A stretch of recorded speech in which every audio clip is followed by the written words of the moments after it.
My name is Jade Morrison, and I'm 18 years old. Standing outside the college bursar's office, I held a rejection letter in my trembling hands while my world collapsed around me. The devastating moment when I discovered my 4 years of saved tuition money had vanished into thin air. My parents' phone call 3 hours earlier still echoed in my mind. Crystal needs this more than you do right now.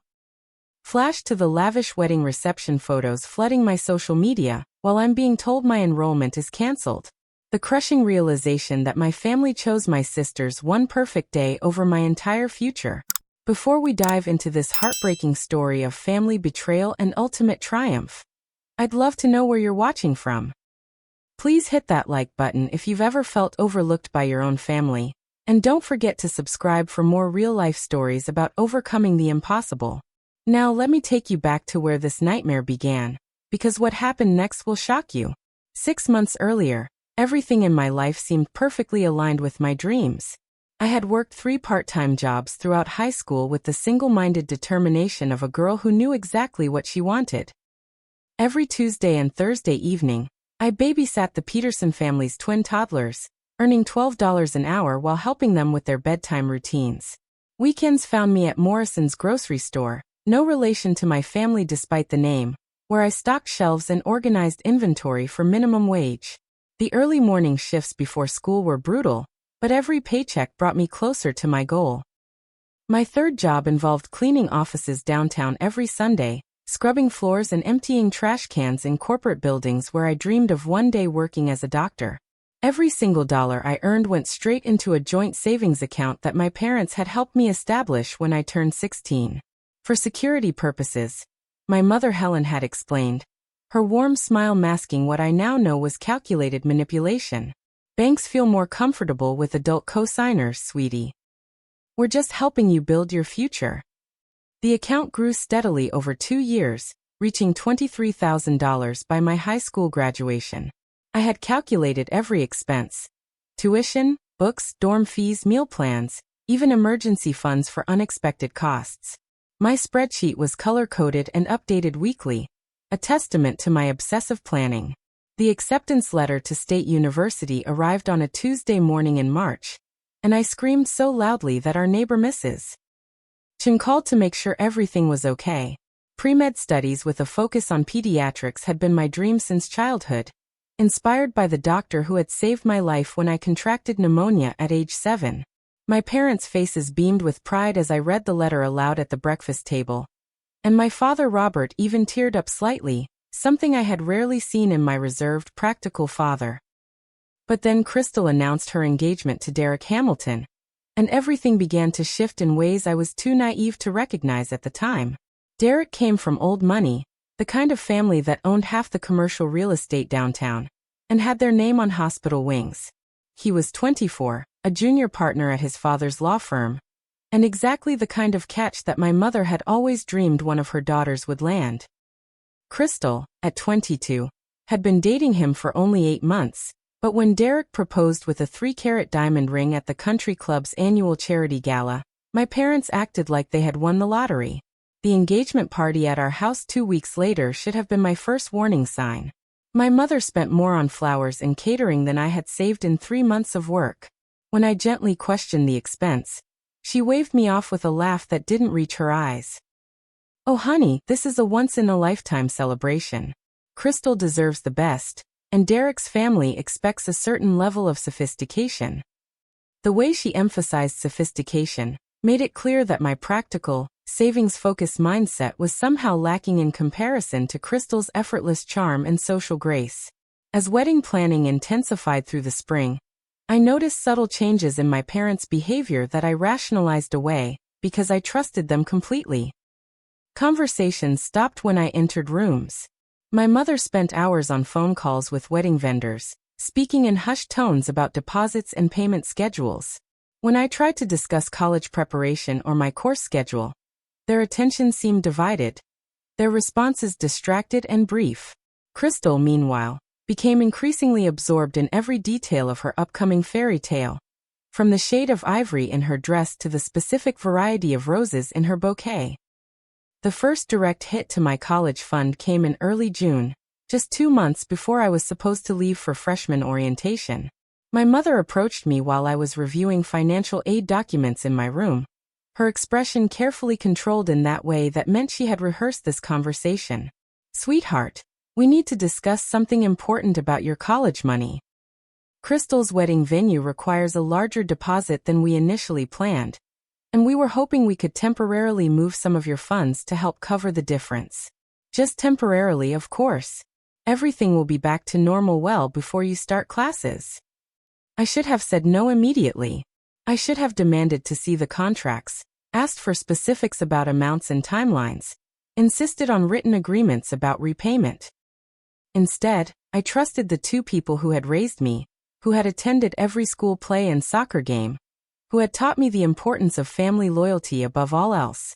"How much do you need?" I asked, and the relief in my mother's eyes should have terrified me. "10,000 should cover it," she said quickly. "Maybe 12 to be safe. Derek's family is very particular about these things, and we want Crystal to have the wedding she's always dreamed of. You understand, don't you? Family comes first. Family comes first." Those 3 words would haunt me for months to come, used as justification for every subsequent betrayal and manipulation. I nodded my agreement, watching my mother's tension melt into grateful smiles, never imagining that this moment would be the beginning of the end of everything I had worked so hard to achieve. The account transfer happened that afternoon, and just like that, my college fund dropped to $13,000, still manageable but no longer comfortable. What I didn't know was that this was merely the opening move in a much larger game, one where my education and my future were simply pawns to be sacrificed for my sister's social advancement. 3 weeks before college was supposed to start, I made a routine check of our joint savings account balance, something I did every few days to monitor interest accumulation and ensure everything was on track. The number that appeared on my phone screen made me blink and refresh the page, certain there had been some kind of banking error. $23,000 had somehow become $347.18. My heart hammered against my ribs as I screenshot the balance and immediately called the bank's customer service line, convinced that we had been victims of identity theft or electronic fraud. The customer service representative, a polite woman named Jennifer, patiently explained that there had been no fraudulent activity on the account. All withdrawals had been authorized by the adult account holders, my parents, and had occurred over the past 6 weeks through a series of electronic transfers and cashier's checks. The largest single withdrawal, $15,000, had been processed just 5 days earlier. My hands shook as I thanked Jennifer and hung up, my mind racing through possible explanations that didn't involve my parents deliberately destroying my future. I drove home from my shift at the grocery store in a daze, rehearsing different approaches to what I knew would be a difficult conversation. Maybe there had been a family emergency I wasn't aware of.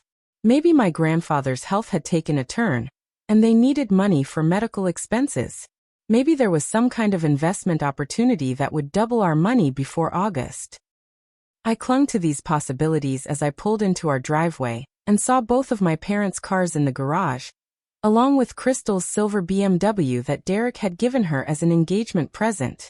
The 3 of them were sitting around the kitchen table when I walked in, surrounded by wedding planning materials and fabric samples.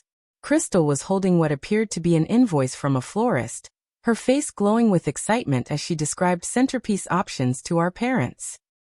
The domestic normalcy of the scene made what I was about to discuss feel surreal and somehow inappropriate, like I was about to ruin a perfectly pleasant family moment with my selfishness and paranoia. "Mom, Dad, I need to talk to you about something important," I began, my voice steadier than I felt. "I checked the college account today, and there's only $300 left. The bank said there were authorized withdrawals, but I know you wouldn't have taken more than we discussed without telling me." The silence that followed my statement stretched for what felt like an eternity. My mother and father exchanged a look that I couldn't decipher, while Crystal suddenly became very interested in her fabric samples. Finally, my father cleared his throat and folded his hands on the table in what I recognized as his serious conversation posture, the same one he had used when explaining why we couldn't afford family vacations or new cars. "Jade, sweetheart, sit down.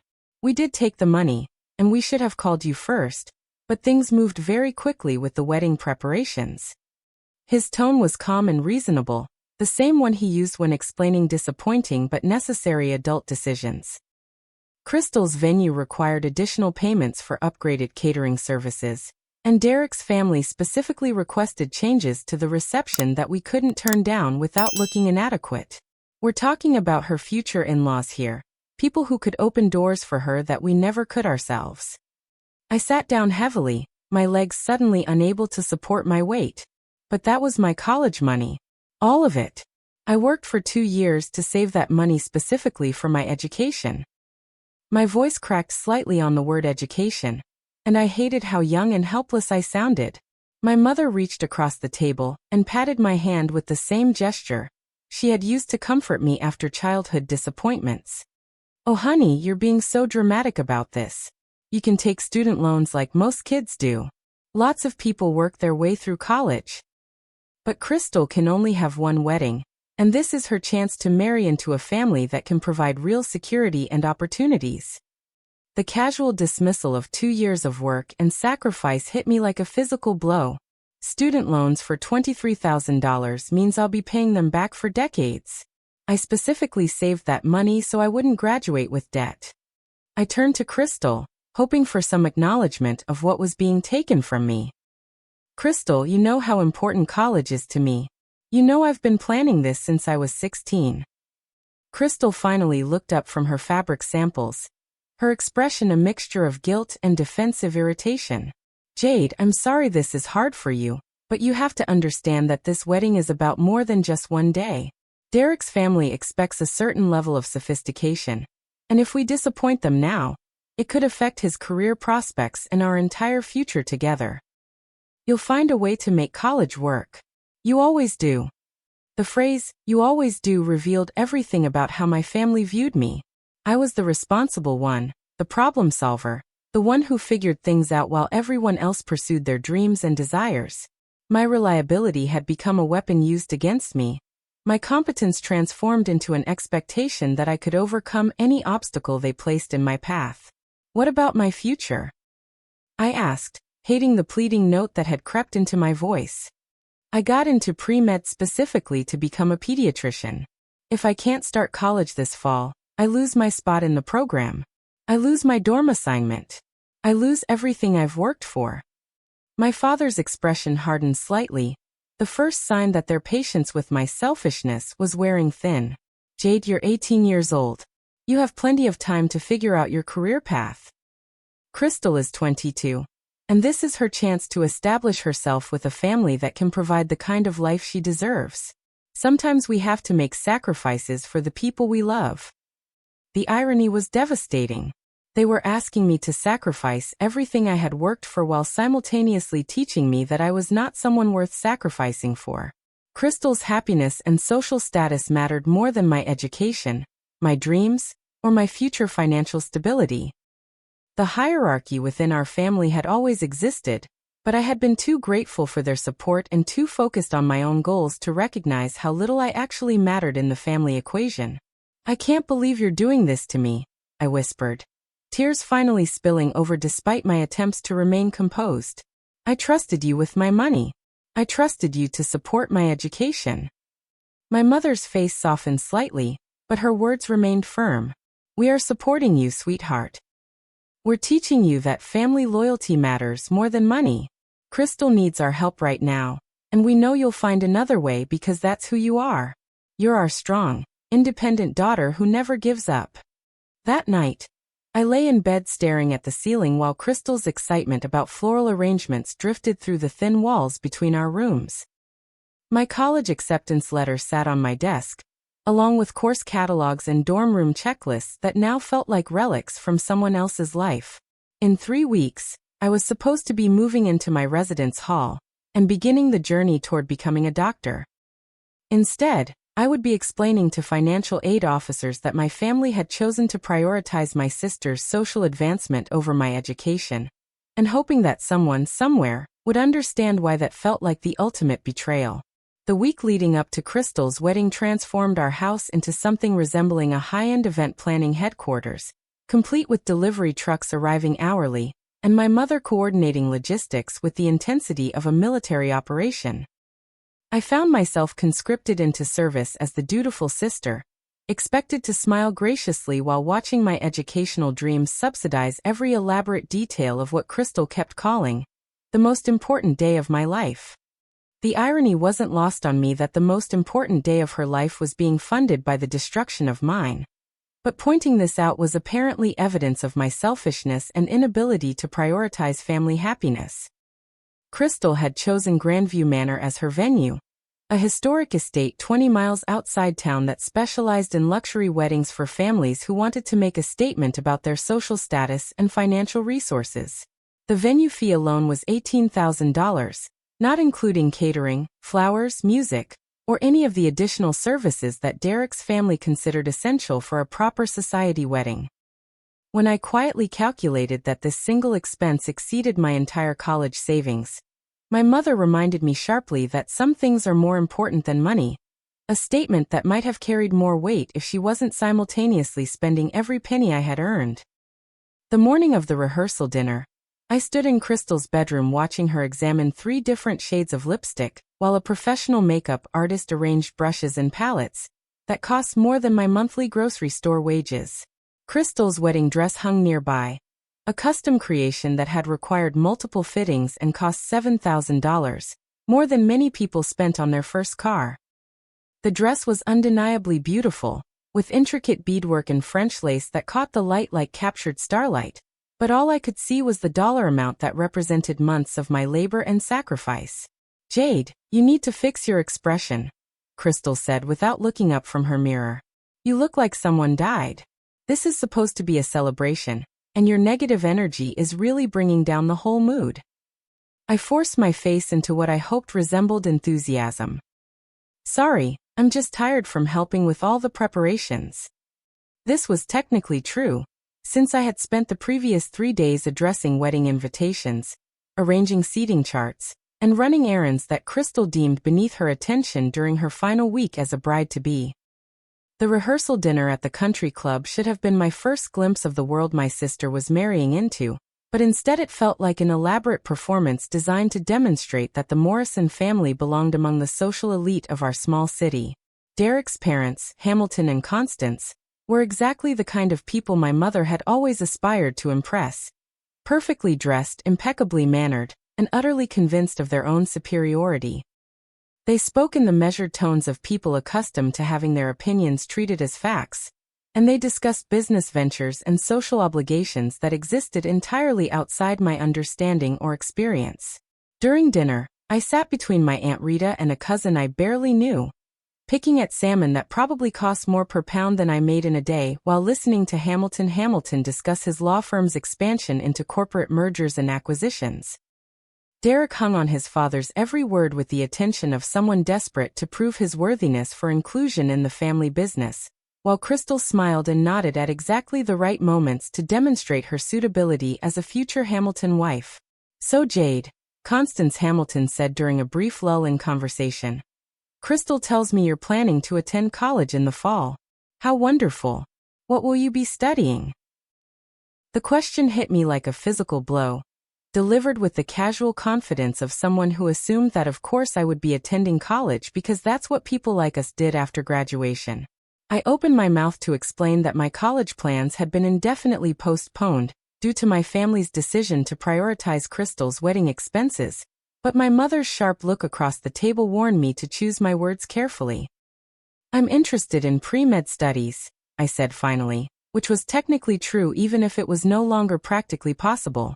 "Pediatrics specifically." Constance's smile brightened with what appeared to be genuine interest. "How ambitious. Medical school is such a challenging path, but so rewarding.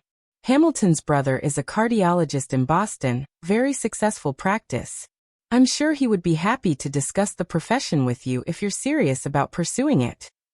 I nodded and smiled while dying inside, knowing that this connection to medical professionals would mean nothing if I couldn't even afford to start my undergraduate education. Crystal shot me a warning look that clearly communicated that I was not to mention any family financial struggles or wedding-related complications that might embarrass her in front of her new in-laws. the actual wedding day dawned clear and bright, perfect weather for the outdoor ceremony that Crystal had envisioned since childhood. I spent the morning helping with final preparations while trying to process the surreal reality that I was about to watch my family celebrate their successful sacrifice of my future for my sister's social advancement. The hairstylist and makeup artist arrived at 7 a.m., transforming our kitchen into a beauty salon where Crystal held court like a benevolent queen accepting tribute from her subjects.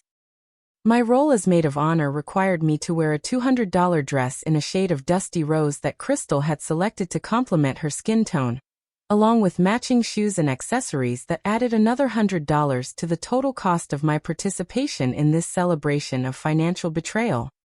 I smiled for endless photographs while calculating that my outfit cost more than I typically earned in 2 weeks of part-time work, money that could have covered textbooks or dorm supplies if my college fund hadn't been redirected toward orchid centerpieces and string quartet fees.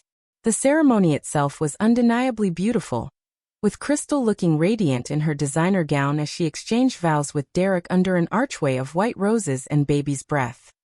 200 guests filled the garden at Grandview Manor, most of them Derek's family connections and business associates who represented the kind of social capital that my parents had always envied but never possessed. I stood at the altar holding Crystal's bouquet, while fighting back tears that had nothing to do with wedding joy and everything to do with watching my family prioritize appearances over my actual well-being and future prospects. The reception that followed was a masterclass in conspicuous consumption, with every detail calculated to demonstrate that the Morrison family belonged among the social elite despite our decidedly middle-class origins. The 5-course dinner featured wine pairings that cost more per bottle than my weekly grocery budget, while a 12-piece orchestra provided entertainment between courses. Crystal and Derek's first dance was performed on a specially installed hardwood floor surrounded by candles and flower arrangements that had required a full-time florist to maintain throughout the day. I watched my parents beam with pride as guests complimented the elegance of the event, knowing that every compliment represented another dollar stolen from my educational future. My father danced with Crystal during the traditional father-daughter dance, his eyes moist with emotion as he told everyone within earshot how proud he was of his successful daughter and her brilliant marriage to such a wonderful young man from such an excellent family. The most devastating moment came during the cake cutting, when Hamilton proposed a toast to the beautiful bride and groom, and to the Morrison family for creating such a lovely celebration of love and commitment. The 100 guests raised their champagne glasses while I stood in my expensive maid of honor dress, knowing that their toast was celebrating an event funded entirely by the destruction of my college dreams. Crystal glowed with happiness as she cut into the 4-tiered cake that had cost $1,200, more than enough to cover my textbooks for an entire semester. As the evening wound down and guests began to leave with elaborate party favors and fond memories of Crystal's fairy tale wedding, I helped clean up the remnants of the most expensive party our family had ever thrown. The final invoice, which I glimpsed while collecting scattered napkins and flower petals, totaled $53,000 including venue, catering, flowers, music, photography, and incidental expenses. My college fund had covered nearly half of this amount, subsidizing my sister's social advancement with money I had earned through 2 years of early morning shifts and weekend labor. That night, after Crystal and Derek left for their honeymoon in Italy, and the last guests departed with fond wishes for the happy couple, I sat in my room surrounded by the remnants of wedding planning materials and tried to comprehend the magnitude of what had just occurred. My family had thrown a party that cost more than many people's annual salaries, funded partially by stealing my entire educational savings, and everyone involved seemed to consider this a reasonable and even admirable sacrifice for the sake of Crystal's happiness and social status. In less than 2 weeks, I was supposed to be moving into my college dorm and beginning my journey toward becoming a pediatrician. Instead, I would be explaining to financial aid officers and academic counselors that my family had chosen to prioritize my sister's wedding reception over my educational future, hoping that someone, somewhere, would understand why this felt like the ultimate betrayal by the people who were supposed to love and support me most. College orientation week arrived like a deadline I couldn't ignore, no matter how desperately I wanted to pretend that somehow everything would work itself out at the last minute. While my former classmates posted excited social media updates about dorm room decorating and roommate introductions, I found myself making increasingly frantic phone calls to the financial aid office at State University, hoping against hope that some miraculous last-minute funding opportunity would materialize to save my rapidly disintegrating college plans. Ms. Catherine Brooks, the financial aid counselor assigned to my case, had the patient but exhausted voice of someone who delivered disappointing news to hopeful students on a regular basis. Jade, I understand your situation is difficult, but emergency financial aid applications require documentation of unexpected financial hardship, not family decisions about fund allocation. Since your parents had legal access to the account and chose to use the money for other purposes, the university can't classify this as an emergency situation requiring immediate intervention. I sat in my car outside the financial aid building, phone pressed against my ear while students and parents walked past carrying boxes and suitcases toward residence halls that I wouldn't be moving into. But I worked for 2 years to save that money specifically for college. I have documentation of every deposit, every hour I worked. Doesn't that count for anything? Ms. Brooks' sigh was audible through the phone. I believe you, and I'm genuinely sorry this happened to you. But student loan applications require processing time we don't have, and the maximum loan amount for freshman year wouldn't cover your full expenses anyway. You would need a cosigner for private loans, and given that your parents used your college fund for other purposes, I'm guessing they're not willing to cosign additional debt for your education. She was absolutely correct. When I had approached my parents about co-signing emergency student loans to cover the shortfall, their response had been swift and unambiguous. Jade, we're not taking on debt when you could just postpone college for a year and reapply with a fresh financial aid application, my mother had said with the casual confidence of someone who had never had her dreams derailed by other people's decisions. Crystal and Derek are planning to buy their first house soon, and Derek's father thinks Robert might be perfect for a position at the law firm. We need to keep our credit clean for real opportunities. Real opportunities. The phrase echoed in my mind as I ended the call with Ms. Brooks and tried to figure out what came next. My education wasn't a real opportunity worth supporting, but potential employment for my father at Derek's family law firm was worth protecting our family's credit score and financial flexibility. The message was clear. My dreams mattered less than their social aspirations. My future was less important than their comfort. My roommate assignment had been Amber Williams, a pre-pharmacy student from 2 states away who had been sending excited text messages about coordinating dorm room decorations and planning study schedules. Her enthusiasm made my situation even more painful because I could see exactly what I was losing through her experience. Can't wait to meet you tomorrow. She had texted that morning, along with a photo of her packed suitcases and a handwritten schedule of orientation activities we were supposed to attend together. I had been putting off the inevitable conversation about my inability to attend college, hoping that some miracle would make it unnecessary. But with move-in day starting the next morning, I couldn't delay any longer. My hands shook as I typed a response that attempted to explain 2 years of hard work and family betrayal in a text message that wouldn't sound completely insane to a stranger. Hi Amber, I'm so sorry but I won't be able to attend this semester due to unexpected family financial issues. I hope you have a great roommate and an amazing freshman year. Sorry for the short notice. Her response came within minutes, a combination of sympathy and confusion that made my heart ache even more. Oh no, I'm so sorry. Is there anything the financial aid office can do to help? Maybe loans or work-study programs. I can't imagine how disappointing this must be for you. The genuine kindness in her message made me cry harder than I had since the night I discovered my empty bank account.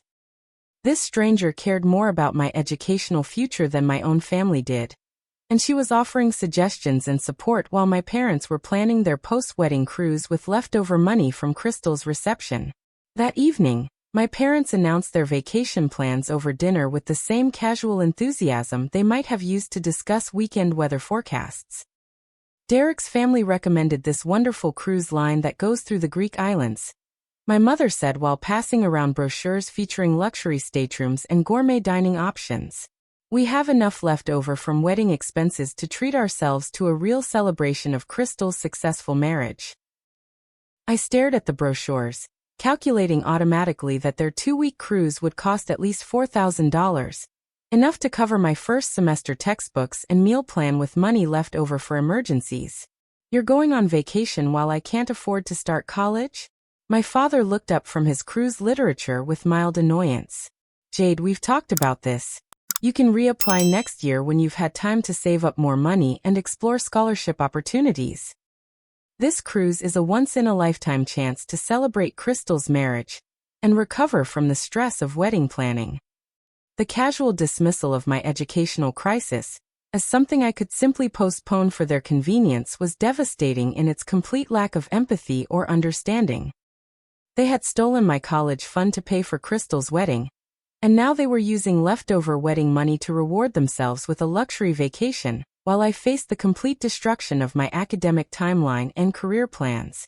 I worked 3 jobs for 2 years to avoid having to postpone college, I said, fighting to keep my voice level. You knew how important this was to me. You knew I had planned everything around starting this fall. My mother's expression shifted into the patient, condescending tone she used when she thought I was being unreasonably emotional about practical adult decisions. Sweetheart, lots of people take gap years. It's actually quite common and often beneficial for personal growth and maturity. You can work full-time for a year, save up money, and start college with a better financial foundation. The suggestion that I needed a gap year for personal growth and maturity, after working multiple jobs throughout high school while maintaining a 4.0 GPA and graduating valedictorian, revealed how little my parents actually understood about my character or my accomplishments. I wasn't an immature teenager who needed extra time to figure out my direction in life. I was a focused, hardworking student whose plans had been derailed by their decision to prioritize Crystal's social status over my educational future. That night, I called the State University admissions office and formally withdrew my enrollment, explaining to yet another sympathetic, but ultimately powerless administrator, that family financial circumstances had made college attendance impossible for the fall semester. The admissions counselor, Mr. David Chun, was kind enough to hold my spot in the pre-med program for 1 year. But he cautioned that deferring enrollment often led to permanently altered academic trajectories. Students who postpone college for financial reasons sometimes find it difficult to restart their educational journey, he explained gently. Life has a way of presenting new obligations and complications that make returning to school more challenging than originally anticipated. I encourage you to explore every possible funding option and try to resume your education as soon as possible. His warning proved prophetic sooner than I could have imagined. Within a week of my official withdrawal from college, my parents began suggesting that I make myself useful by contributing to household expenses and helping Crystal and Derek with their transition into married life. My role in the family was being redefined from college-bound daughter to unpaid domestic helper, available to babysit Crystal's future children and assist with family obligations, because I no longer had educational commitments that required their respect or accommodation. The final insult came when Crystal called from her Italian honeymoon, breathless with excitement about the cooking classes she was taking in Tuscany and the wine tastings Derek had arranged at exclusive vineyards. "Jade, you should totally visit us when we get back," she said with the tone of someone offering a generous favor. "Derek thinks you'd be perfect to help me organize our new house. I could pay you a little bit for interior decorating assistance, and it would be such great experience for you." I hung up the phone without responding, finally understanding that my family viewed my derailed college plans not as a tragedy to be remedied, but as a convenient opportunity to recruit free labor for Crystal's continued happiness and success.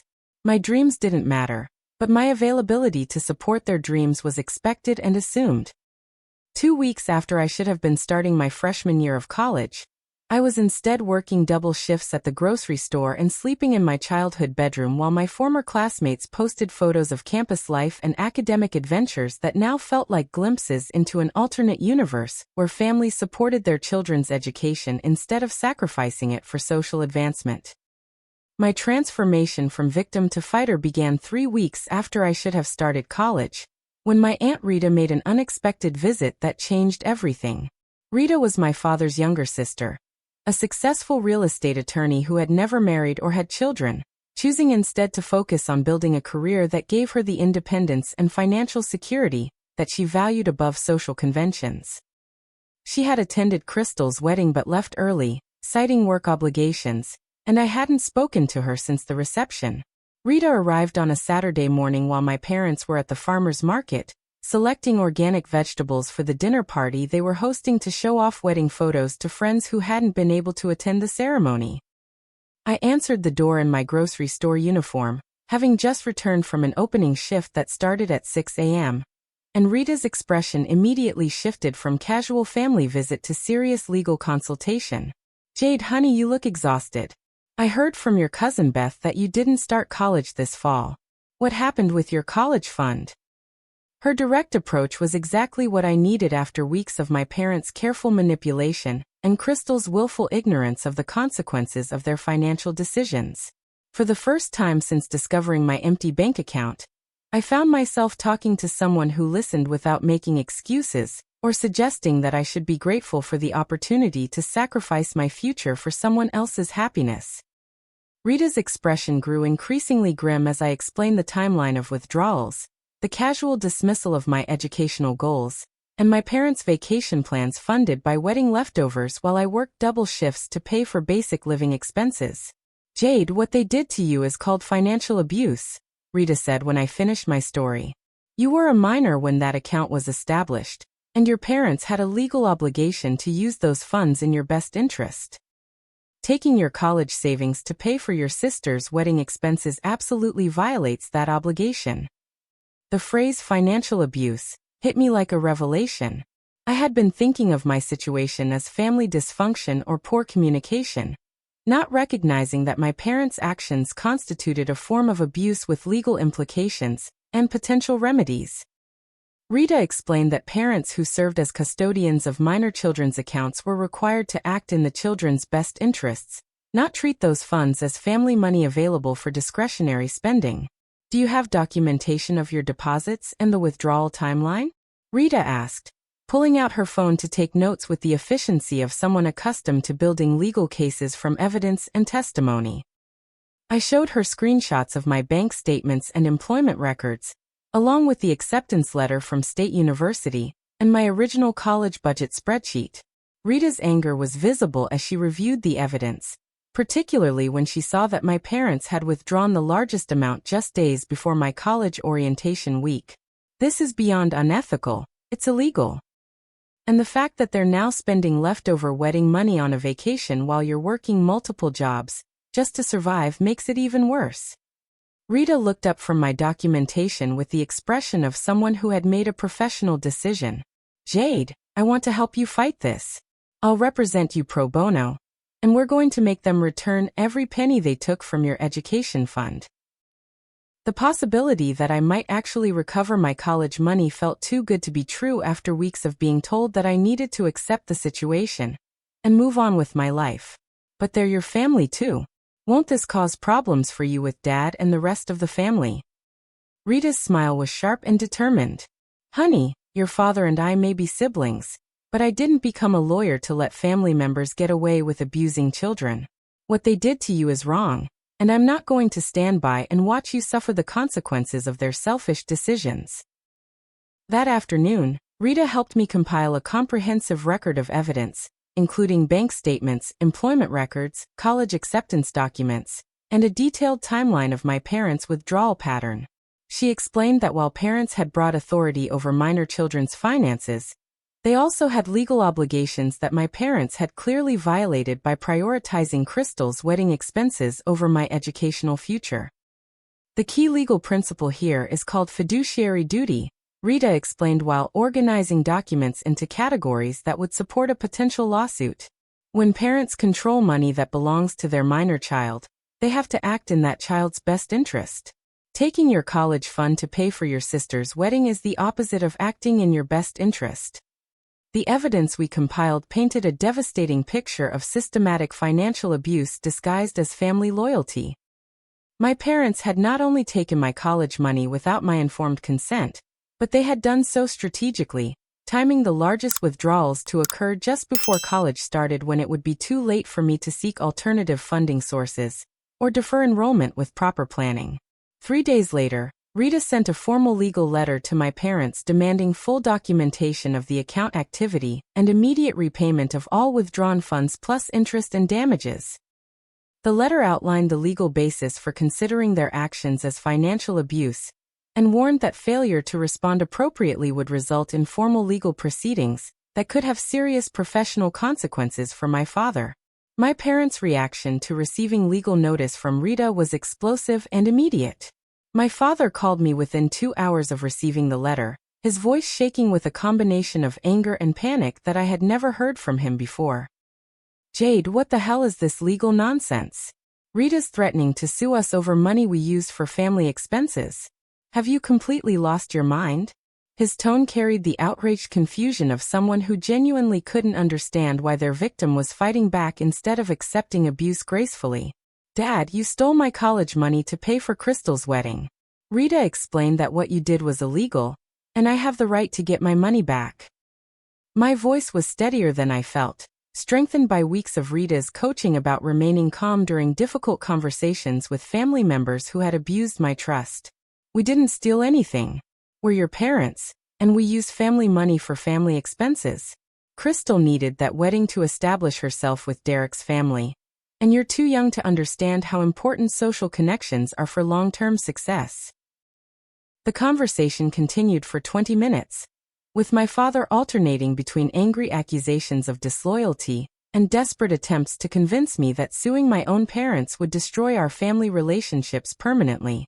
What struck me most was his complete inability to acknowledge that taking my college fund had already destroyed our relationship by proving that my dreams and my future mattered less to them than Crystal's social status. That evening, Crystal called with her own version of family intervention, her voice carrying the petulant tone of someone whose honeymoon bliss had been interrupted by inconvenient legal complications. "Jade, Mom told me about this crazy lawsuit thing you're doing with Aunt Rita. You need to drop this immediately before you embarrass our whole family. Derek's father is a lawyer, and he says family disputes that go to court can have serious consequences for everyone involved."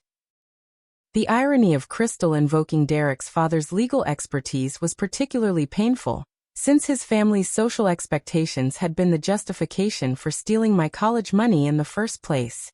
Now those same social connections were being used to intimidate me into accepting the theft quietly.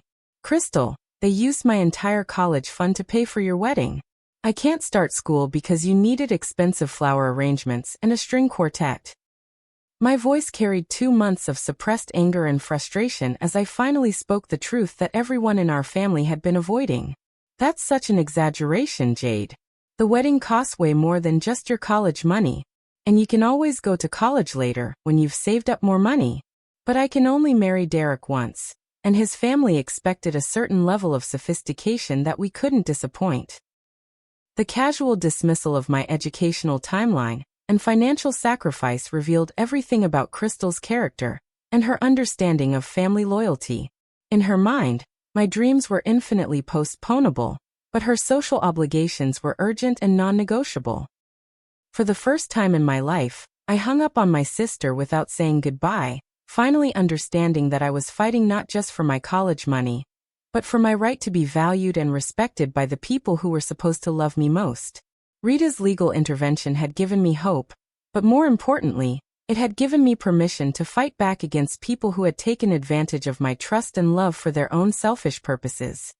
My parents' desperation became increasingly obvious as Rita's legal pressure intensified, and their comfortable narrative about family loyalty began to crumble under scrutiny from other relatives who learned about the college fund theft.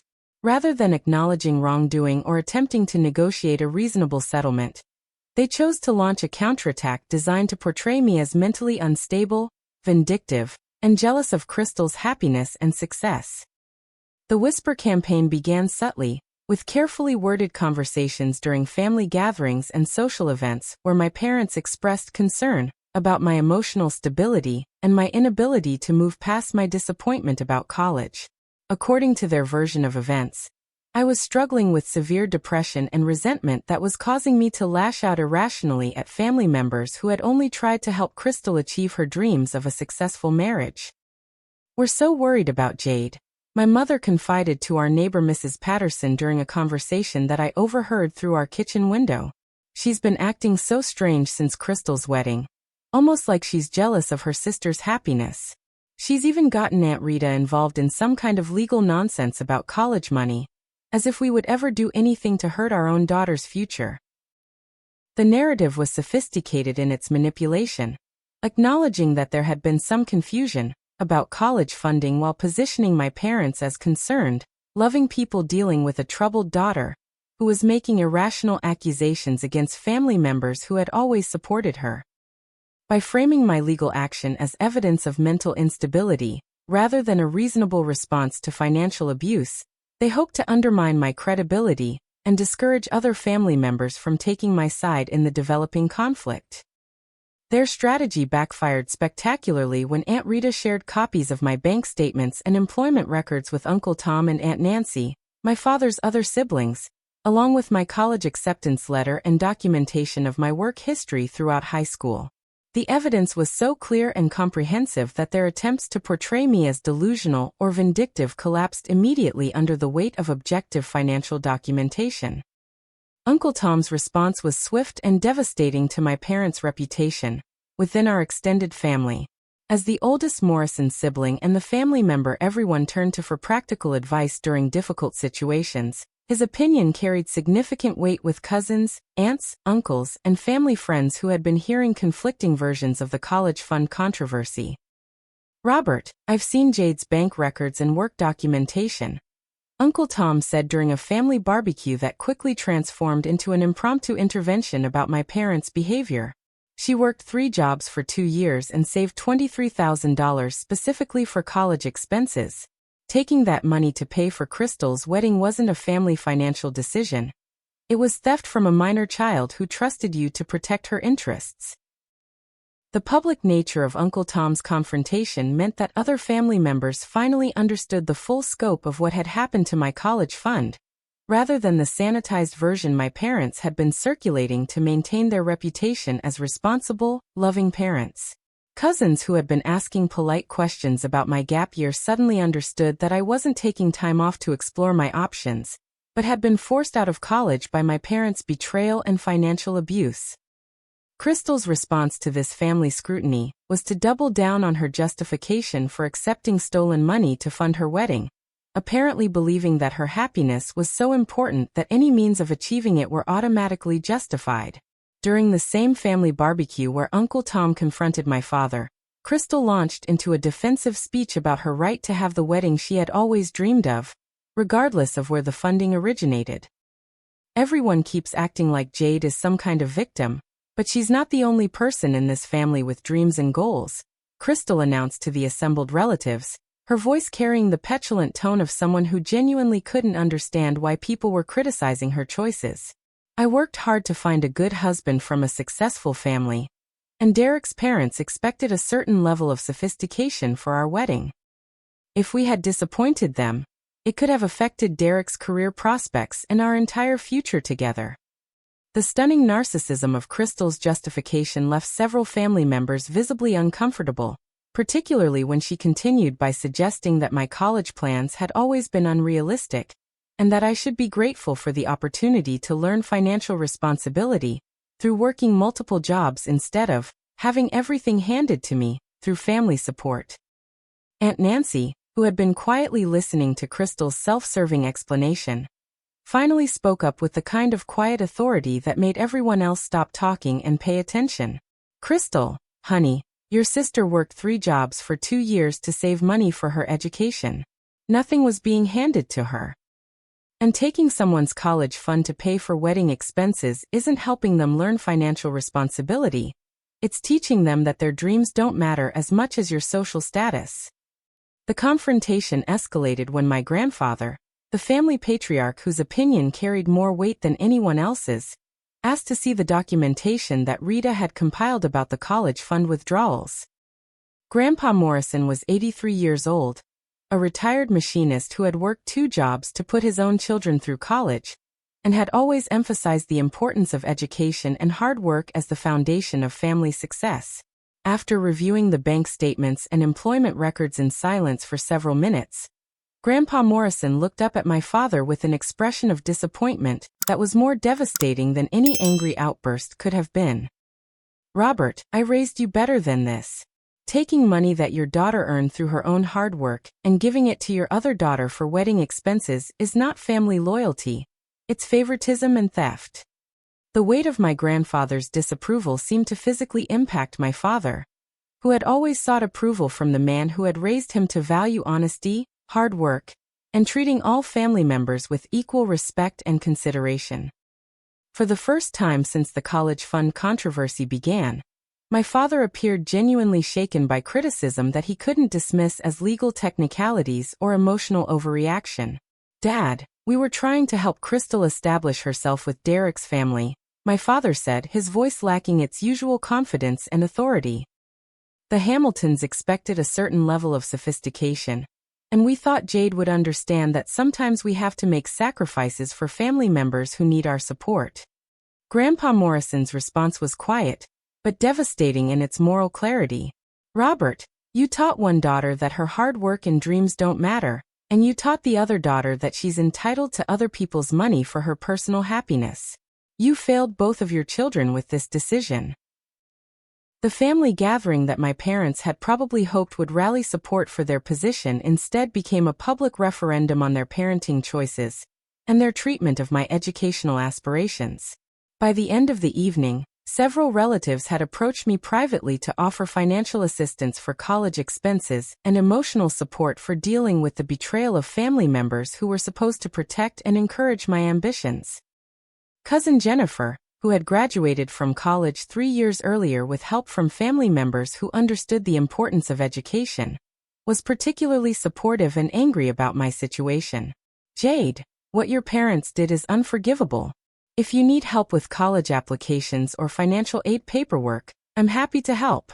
And if you need a place to stay while you're fighting this legally, you're welcome at my apartment." The offer of practical support from extended family members undermined my parents' narrative that I was isolated and irrational in my response to their financial decisions. Instead, I was surrounded by relatives who understood that taking a hardworking teenager's college fund to pay for wedding expenses was morally wrong and possibly illegal, regardless of family loyalty expectations or social pressure from in-laws. That night, as news of the family confrontation spread through our extended network of relatives and family friends, my parents found themselves facing social consequences that extended far beyond legal implications.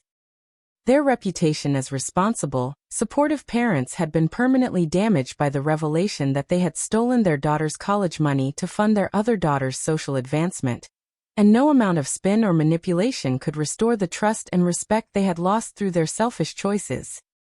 The formal legal proceedings began 6 weeks after Rita sent the initial demand letter, when it became clear that my parents had no intention of returning my college fund voluntarily, or acknowledging that their actions constituted financial abuse requiring legal remedy. Rita filed a civil lawsuit seeking full repayment of the stolen funds plus interest, damages, and attorney fees, while also requesting an emergency injunction to prevent my parents from disposing of assets that could be used to satisfy a potential judgment. The lawsuit filing created immediate panic in my parents' household, particularly when they realized that defending against Rita's legal action would require hiring an attorney whose fees could easily exceed the amount they had stolen from my college account. Their first lawyer, a family practice attorney named Mr. Gerald Hoffman, who handled routine legal matters like wills and real estate transactions, quickly referred them to a litigation specialist after reviewing Rita's evidence and legal arguments. "Mrs. Morrison, Mr. Morrison, I have to be frank with you," Mr. Hoffman told my parents during their initial consultation, according to Rita, who had her own sources of information within the local legal community. "The documentation supporting your daughter's case is extremely comprehensive, and her legal theory about parental fiduciary duty is sound. You're facing potential liability for the full amount of the college fund plus additional damages, and fighting this case could cost you more than settling would." My parents' response to this professional advice was to ignore it completely and hire Bradley Spencer, an expensive litigation attorney who specialized in high-conflict family disputes and had a reputation for aggressive tactics designed to intimidate opposing parties into unfavorable settlements. Spencer's strategy was to portray me as a vindictive, unstable young adult who was being manipulated by Rita into pursuing frivolous litigation against loving parents who had made reasonable family financial decisions. Spencer's first move was to file a motion claiming that Rita had a conflict of interest representing me against her own brother, and that I lacked the emotional capacity to make rational decisions about family relationships and legal proceedings. The motion included character assassination attempts designed to portray me as mentally unstable, financially irresponsible, and motivated by jealousy of Crystal's successful marriage rather than legitimate grievance about stolen college funds. Rita's response to Spencer's motion was a masterclass in legal professionalism and strategic thinking. Rather than engaging in the personal attacks that Spencer had attempted to initiate, Rita filed a counter-motion accompanied by additional evidence that demonstrated the systematic nature of my parents' financial abuse and the devastating impact their choices had on my educational future and career prospects. The additional evidence Rita presented included documentation of my academic achievements throughout high school, letters of recommendation from teachers and employers that established my character and work ethic, and expert testimony from educational consultants about the long-term financial impact of delaying college enrollment due to family financial abuse. The contrast between Spencer's character attacks and Rita's factual presentation made my parents' legal strategy appear desperate and unethical. The most damaging evidence Rita presented was a recorded conversation between my mother and Crystal, captured accidentally during a family gathering where my cousin had been making a video call and inadvertently recorded background conversation. In the recording, my mother and Crystal discussed strategies for minimizing the legal consequences of taking my college fund, including suggestions that they could claim the money had been a loan rather than theft, and that I had agreed to help pay for wedding expenses in exchange for future family financial support. The problem is that Jade has all those bank records showing that she earned the money herself. Crystal's voice was clearly audible saying, "Maybe we could argue that she was contributing to family expenses, and that the wedding was a family celebration that benefited everyone." My mother's response was equally damaging to their credibility. "We just need to stick to the story that this was always family money, and that Jade is overreacting because she's jealous of your marriage. If we can make her look unstable and vindictive, maybe she'll give up and stop causing problems for everyone." The recording destroyed any remaining credibility my parents might have had regarding their motivations and their understanding of the legal and ethical implications of their actions. Judge Patricia Montgomery, who was overseeing the case, clearly understood that my parents had taken my college fund deliberately and were now attempting to avoid consequences through manipulation and character assassination rather than legitimate legal defenses. The public nature of the legal proceedings created additional complications for my family, particularly when local news outlets picked up the story as an example of family financial abuse and educational inequality. The headline, "Local Student Sues Parents Over Stolen College Fund Used for Sister's Wedding," generated significant community discussion about parental obligations, family loyalty, and the importance of supporting children's educational aspirations rather than sacrificing them for social advancement. Crystal's reaction to the media attention was predictably self-centered and focused on how the negative publicity was affecting her reputation and her relationship with Derek's family. "Jade is completely ruining my marriage and my husband's career prospects with this ridiculous lawsuit," Crystal complained to anyone who would listen. "Derek's father is furious about having his family name associated with this kind of public scandal." The irony of Crystal's concerns about reputational damage was lost on her completely. She had been happy to accept stolen money to fund her wedding when she thought the theft would remain hidden. But now she was outraged that the legal consequences of her choices were creating exactly the kind of social embarrassment that she had claimed to be avoiding by demanding an elaborate wedding in the first place. Derek's family's response to the scandal was swift and decisive in ways that further undermined Crystal's position, and my parents' strategy of portraying themselves as victims of malicious prosecution. Hamilton issued a public statement distancing his family from the Morrison family financial dispute and expressing support for educational opportunities and ethical family financial management. The Hamilton family believes strongly in supporting young people's educational aspirations and maintaining the highest ethical standards in all financial dealings, the statement read. While we wish the Morrison family well in resolving their internal disputes, we want to make clear that we had no knowledge of the source of funds used for recent family celebrations and would never have supported activities that interfered with a young person's educational future. The statement was carefully worded to avoid taking explicit sides in the legal dispute, but its implications were clear. Derek's family was horrified to learn that their social expectations had been used as justification for stealing a teenager's college fund, and they wanted no association with that kind of unethical behavior. The statement effectively undermined my parents' claim that taking my college money had been necessary to maintain social relationships and family reputation.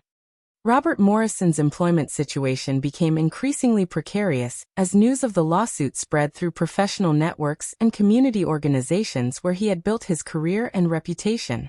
His position as a senior accountant at Middleton and Associates required maintaining public trust and professional credibility, both of which were compromised by allegations that he had stolen his own daughter's college fund to pay for wedding expenses. The accounting firm's managing partner, David Middleton, called my father into his office for what he diplomatically described as a discussion of current circumstances affecting professional standing within the firm. According to Rita's sources, the conversation involved concerns about client confidence and the firm's reputation for ethical financial management, along with suggestions that my father might want to consider taking extended leave until the legal situation was resolved.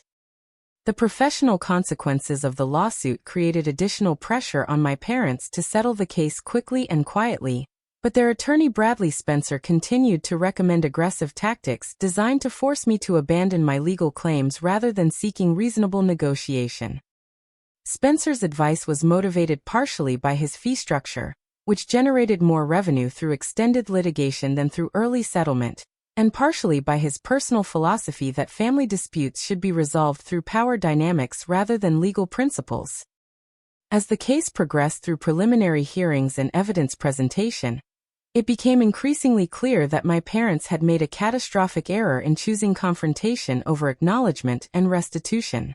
Every legal motion they filed, every character attack they attempted, every delay tactic they employed only strengthened Rita's case and increased their potential financial liability for damages and attorney fees. The final blow to their legal strategy came when Judge Montgomery granted Rita's motion for expedited proceedings, citing the urgent nature of my educational timeline and the clear evidence of parental financial abuse that required immediate remedy. The judge's comments during the hearing left no doubt about her opinion of my parents' actions and their attorney's tactics. This case involves a clear pattern of financial abuse by parents who violated their fiduciary duty to act in their minor child's best interest, Judge Montgomery stated from the bench. The evidence shows systematic depletion of funds earned by the plaintiff through her own labor, diverted to pay for discretionary family expenses that provided no benefit to the plaintiff. The court will not allow further delay tactics that prevent this young woman from pursuing her educational goals. The judge's strong statement effectively ended my parents' hope that they could avoid financial consequences through legal maneuvering and character assassination. They were going to lose the case, pay substantial damages, and face ongoing professional and social consequences for their decision to steal my college fund, and then lie about it in court proceedings that had created a permanent public record of their unethical behavior. 6 months after filing the lawsuit, Rita's legal strategy achieved everything we had hoped for and more. Judge Montgomery's final ruling required my parents to repay the full $23,000 they had stolen from my college account, plus 18 months of interest, plus $15,000 in additional damages for emotional distress and educational opportunity costs, plus Rita's attorney fees, which totaled another $12,000. The total judgment of $52,000 was more than my parents had spent on Crystal's entire wedding, creating a devastating financial burden that would affect their lives for years to come. The immediate impact of the judgment was the forced sale of my parents' house, their most significant asset, and the symbol of everything they had worked to achieve during their 25-year marriage. The four-bedroom colonial in Maple Heights, with its carefully maintained garden and updated kitchen, had been their pride and joy and the foundation of their social status within our middle-class neighborhood. Now it would be sold to pay for their decision to steal their daughter's college money for wedding expenses. Robert Morrison's employment at Middleton and Associates ended officially 2 weeks after the court judgment, when the managing partners decided that his continued association with the firm created unacceptable reputational risks for their client relationships. The termination was characterized as a mutual decision to pursue other opportunities, but everyone in their professional community understood that he had been fired for financial misconduct that had become public through legal proceedings and media coverage. The professional consequences extended beyond immediate job loss to long-term career damage that would make finding comparable employment extremely difficult. The accounting profession requires public trust and ethical credibility, both of which had been permanently compromised by Robert's theft of his daughter's college fund, and his subsequent attempts to avoid legal responsibility through lies and character assassination during court proceedings. Helen Morrison's social standing within their church and community organizations collapsed even more dramatically than her husband's professional reputation. The women's groups, charity committees, and social clubs where she had spent decades building relationships and status were horrified by the revelation that she had participated in stealing her own daughter's college money to fund wedding expenses and social advancement. Mrs. Davidson, who had been Helen's closest friend and co-chair of their church's annual fundraising gala, captured the community sentiment in a conversation that several people overheard and reported back to Rita. "I can't understand how Helen could look at her daughter's bank account, see money that girl had earned through years of hard work, and decide to take it for wedding flowers and a reception venue. What kind of mother destroys her child's future for a party?" The social ostracism was particularly devastating because Helen had always derived her sense of identity and self-worth from her standing within community organizations and her reputation as a devoted mother who had raised successful daughters. Learning that people now viewed her as a selfish, manipulative woman who had abused her parental authority for social advancement was more painful than the financial consequences of the legal judgment. Crystal and Derek's marriage, which had been the supposed beneficiary of all this family destruction, began showing serious strain within months of the lawsuit's conclusion. Derek's family maintained their public distance from the Morrison family scandal, but their private conversations with Derek about his wife's family background became increasingly pointed and uncomfortable. Constance Hamilton made her feelings clear during a family dinner that Derek later described to Crystal in terms that left no doubt about his parents' expectations for their future relationship with her relatives. "Derek, your mother-in-law and father-in-law are not the kind of people we want associated with our family name or business relationships.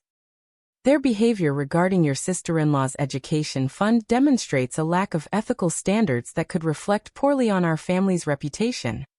The pressure from Derek's family, combined with Crystal's growing realization that her dream wedding had cost far more than the monetary expenses, created tensions in her marriage that she had never anticipated when she was focused solely on having the perfect ceremony and reception.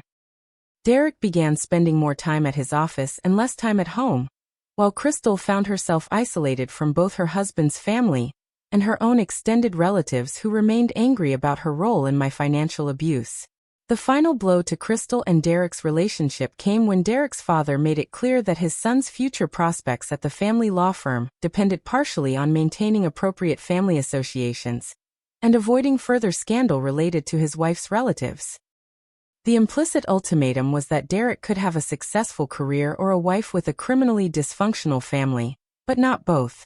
Crystal's desperate attempt to blame Derek for the family financial crisis that had funded their wedding backfired spectacularly when Derek pointed out that he had never asked her family to steal money from her sister and had, in fact, offered to pay for additional wedding expenses himself if cost was a concern. "Crystal, I told you before the wedding that my family would be happy to contribute more to the expenses if your parents were struggling financially. You chose not to tell me that they were stealing your sister's college money to pay for our reception." The separation agreement that Derek filed 6 months later included provisions that specifically protected him from any financial responsibility for the Morrison family legal judgments, and explicitly stated that Crystal's conduct regarding her sister's education fund had contributed to the irretrievable breakdown of their marriage. The divorce proceedings created additional public documentation of how Crystal's selfishness and her family's financial abuse had destroyed multiple relationships and caused lasting harm to everyone involved. My own transformation during this period was remarkable even to me. The legal victory had provided financial restitution and emotional validation, but more importantly, it had taught me that I was capable of fighting for myself and winning against people who had seemed all-powerful when they were controlling my future. The girl who had once trusted her parents completely and accepted their authority without question had become a young woman who understood her own worth and wouldn't allow anyone to sacrifice her dreams for their convenience. Starting college in January as a spring semester transfer student was both challenging and liberating. I was 6 months behind my original timeline, but I was also 6 months stronger, more independent, and more determined than I would have been if everything had gone according to my initial plan. The money I received from the legal settlement was enough to cover not just my first-year expenses, but additional costs that would have been financial hardships if I had started college with only my original savings. My academic performance during that first semester exceeded even my own expectations, with a 4.0 GPA that reflected both my natural abilities and my deep appreciation for educational opportunities that I had nearly lost forever. Professors commented on my unusual level of focus and determination, qualities that had been strengthened rather than weakened by the adversity I had overcome to reach their classrooms. The most satisfying moment came during spring break of my freshman year, when I received a letter from my parents requesting a meeting to discuss rebuilding our family relationships and moving forward from past misunderstandings. The letter was carefully worded to avoid admitting wrongdoing while suggesting that everyone had made mistakes, and that it was time to forgive and forget for the sake of family unity. My response was brief and definitive. I am willing to have a relationship with you based on mutual respect and acknowledgement of what actually happened. I am not interested in pretending that stealing my college fund was a misunderstanding, or that I bear any responsibility for the consequences of your choices. If you want a relationship with me, it starts with genuine accountability and changes in behavior, not requests that I forget about your betrayal for your convenience. I never received a reply to that letter, which told me everything I needed to know about their continued commitment to avoiding responsibility for their actions.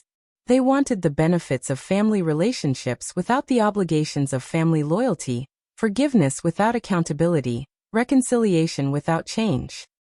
2 years after starting college as a delayed freshman, I found myself in a place I never could have imagined during those dark weeks when my family's betrayal seemed like the end of all my dreams. I was thriving academically with a 3.9 GPA in my pre-med program, had been accepted into advanced research opportunities typically reserved for upperclassmen, and had developed friendships and mentorship relationships that provided more genuine support than my biological family had ever offered. The healing process had been gradual and sometimes painful, requiring me to rebuild my understanding of trust, family, and my own identity as someone who deserved love and support rather than sacrifice and betrayal. Working with a counselor at the University Wellness Center had helped me process the emotional trauma of discovering that my parents valued my sister's social status more than my educational future, and that my role in the family had been that of a resource to be exploited rather than a daughter to be cherished and protected. Dr. Sarah Martinez, my counselor, had helped me understand that my parents' behavior reflected their own character flaws and twisted priorities rather than any inadequacy or unworthiness on my part. Jade, healthy parents support all their children's dreams and aspirations. They don't create artificial competitions where one child's happiness requires another child's sacrifice. What happened to you was about their dysfunction, not your value. My relationship with Aunt Rita had deepened into something approaching a mother-daughter bond, providing me with the unconditional support and encouragement that I had always craved from my biological parents. Rita attended my college events, celebrated my academic achievements, offered guidance during difficult decisions, and most importantly, consistently demonstrated that my dreams and aspirations mattered and deserved protection and investment. You know what I'm most proud of? Rita had said during dinner after my sophomore year finals. Not just that you succeeded academically, but that you fought for yourself when people who should have protected you decided to hurt you instead. You learned that your worth isn't dependent on other people's approval or support, and that's a lesson that will serve you well throughout your life. The volunteer work I had begun during my freshman year, helping other students navigate family financial abuse and educational funding challenges, had grown into a passion project that gave meaning to my own difficult experiences. Working with the university's financial aid office and local legal aid society, I had helped dozens of students document and address situations where family members had stolen educational funds or used financial manipulation to control their children's academic and career choices. Each student I helped reinforce my understanding that my own experience, while devastating at the time, had prepared me to recognize and respond to family financial abuse in ways that could prevent other young people from losing their educational opportunities. My story had become a tool for helping others understand their rights and options when family members prioritized personal interests over their children's futures. The most rewarding case I had worked on involved helping Maria Santos, a first-generation college student whose parents had been pressured by their church to donate her college fund to support a struggling congregation member's medical expenses. Maria's situation was different from mine in details, but identical in its core dynamic. Parents who valued community approval and religious obligations more than their daughter's educational dreams and future financial security. "Jade, I never would have known I could fight this if you hadn't shared your story," Maria told me after successfully recovering her college fund through legal action similar to Rita's strategy. "I thought I just had to accept that my parents' decisions were more important than my education. You showed me that I deserved better treatment, and that I could actually get it." My relationship with my biological parents remained complicated and distant, marked by their continued refusal to acknowledge the full scope of the harm they had caused or to take genuine responsibility for choosing Crystal's social advancement over my educational future. They had made a few attempts at superficial reconciliation, usually around holidays or family events, but their apologies were always qualified with justifications and deflections that revealed their continued belief that they had been victims of my vindictiveness rather than perpetrators of financial abuse. Crystal's life had taken a trajectory that provided a sobering lesson about the long-term consequences of building happiness on the destruction of other people's dreams. Her divorce from Derek had been finalized with a settlement that left her financially insecure and socially isolated, while the reputation she had gained from the college fund scandal made forming new relationships difficult in their small community, where everyone knew the story of the wedding funded by stolen education money. Her attempts to rebuild her life included reaching out to me for forgiveness and support, conversations that revealed both her continued self-centeredness and her growing understanding that her choices had had consequences extending far beyond my initial financial loss. "Jade, I know you're angry about the college money thing, but you turned out fine anyway, and my whole life was ruined by that lawsuit," she had said during our most recent conversation, demonstrating her persistent inability to understand that her choices had been the cause of our family's problems, not my response to those choices. The most profound healing came through my growing understanding that family is not solely determined by biological relationships, but can be created through mutual respect, genuine care, and shared values. The community I had built around myself during college, including Rita, my professors, my research colleagues, and the students I mentored, provided more authentic support and encouragement than I had ever received from my biological family. Professor Jennifer Walsh, my organic chemistry instructor who had become a mentor and research supervisor, had shared her own story of overcoming family obstacles to pursue medical education, helping me understand that many successful people had faced similar challenges, and that adversity could be transformed into strength rather than allowing it to become a permanent limitation. The students who fight hardest for their education often become the most compassionate and skilled healthcare providers, Professor Walsh had told me during a discussion about my research interests in pediatric medicine. Your experience with family betrayal and recovery will help you understand and support patients and families going through their own crises and conflicts. My current academic success and future prospects exceeded what would have been possible if my original college timeline had proceeded without disruption. The legal settlement money had provided financial security that eliminated the work-study obligations and part-time employment that would have divided my attention during my first years of college.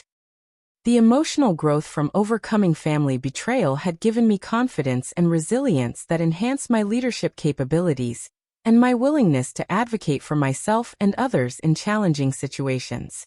As I prepared to apply for medical school during my junior year, I reflected on the strange truth that my parents' betrayal, while devastating at the time, had ultimately strengthened my character and clarified my values in ways that would serve me well as a physician and as a person. I had learned that my worth was not dependent on family approval, that I could survive and thrive even when people I trusted chose to hurt me, and that building a life based on my own values and goals was more satisfying than seeking acceptance from people whose love came with impossible conditions and arbitrary sacrifices. The little girl who had once believed that family loyalty meant accepting whatever treatment your relatives chose to give you had grown into a young woman who understood that real love requires mutual respect, genuine support, and protection of each other's dreams rather than competition for limited resources and approval. I had learned to choose relationships based on how people treated me rather than biological connection or social expectations. So let me ask you something as I wrap up this story. Have you ever had family members who expected you to sacrifice your dreams for their happiness? How did you handle it? I'd love to hear your experiences in the comments below. And if this story helped you understand that you deserve better treatment from the people who claim to love you, please hit that like button and share this video with someone who might need to hear it. Don't forget to subscribe for more stories about overcoming family betrayal and building the life you deserve. Thank you so much for listening. And remember that your dreams matter, your hard work has value, and you have the right to fight for the future you've earned. Wishing you strength, success, and the wisdom to surround yourself with people who celebrate your achievements rather than sacrifice them for their own convenience.